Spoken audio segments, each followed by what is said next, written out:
देखिए, ये बात लगातार आपके माध्यम से, समाचार पत्रों के माध्यम से और मीडिया के माध्यम से हम लोग को संज्ञान में आ रहा था कि सभी स्कूल मनमाने तरीके से फीस में वृद्धि कर रहे हैं।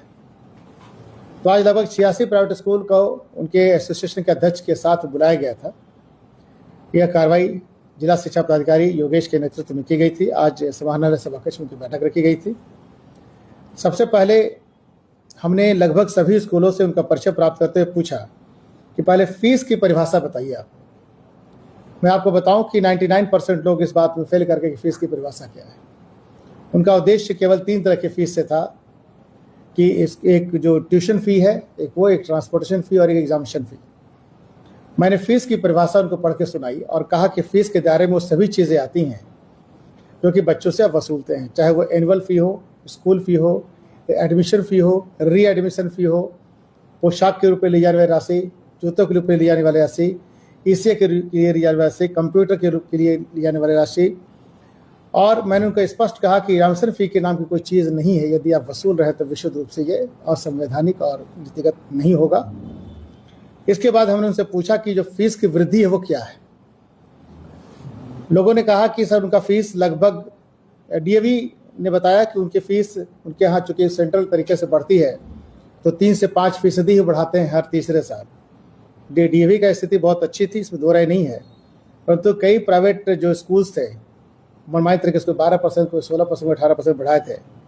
मैंने उन्हें बताया कि इसका तरीका यही है कि प्रमंडलीय आयुक्त के नेतृत्व में एक टीम गठित होती है और वह निर्धारित करती है कि आपकी फ़ीस क्या होगी। लेकिन इसके लिए आपको यदि फ़ीस बढ़ाना है तो आवेदन 6 महीना पहले देना पड़ता है और प्रमंडलीय आयुक्त उसका निर्णय आपके सेशन शुरू होने के 3 महीना पहले निर्णय सुनाते हैं।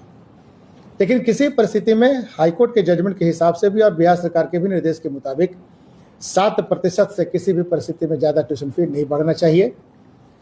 मैंने इन सभी को चेताया है कि चूंकि आपने जो भी वृद्धि की है कमिश्नर साहब के बिना सहमति के की है, तो बेहतर होगा कि इस फीस को आप वापस करें। अन्यथा हमारी जांच में पाया गया कि आपने नहीं किया इसको वापस, तो आपके विरुद्ध कार्रवाई की जाएगी और आपके स्कूल पर ताला लगा दिया जाएगा। तो इसके लिए मैंने कहा है कि आपको सुधरने का 1 महीने का समय देता हूँ। आप इसको रिइम्बर्स कर दीजिए, बच्चों को वापस लौटाइए और मनमाने तरीके से फीस की वसूली नहीं करें। दूसरी बात कि ये 1 महीने बाद डिप्टी कलेक्टर और एजुकेशन डिपार्टमेंट की टीम के साथ एक टीम गठित होगी, जो अब ये कार्रवाई 1 महीने बाद लगभग 1.5-2 महीने तक चलेगी और एक स्कूल का हम रिकॉर्ड खंगालेंगे कि कब कब इन्होंने फीस बढ़ाया है, मनमानी तरीके से बढ़ाया कि नहीं बढ़ाया है। इसके बाद हमने उनको इस आशय की भी चेतावनी दी है, यदि आपका स्कूल रजिस्टर्ड नहीं है किसी भी संस्था से, कि किसी न CBSE से है, न ICSE बोर्ड से है, न बिहार बोर्ड से है, तो कृपया तुरंत शट डाउन करें और क्वालिटी एजुकेशन के लिए पर ध्यान दें।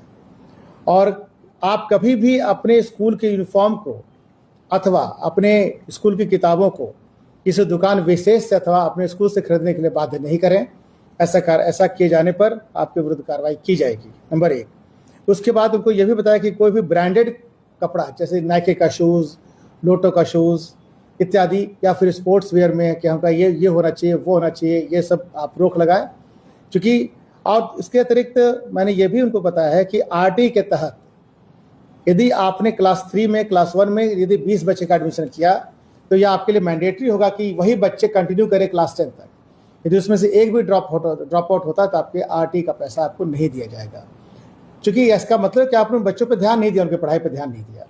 आज ये जो सेशन था, समझाने का सेशन था।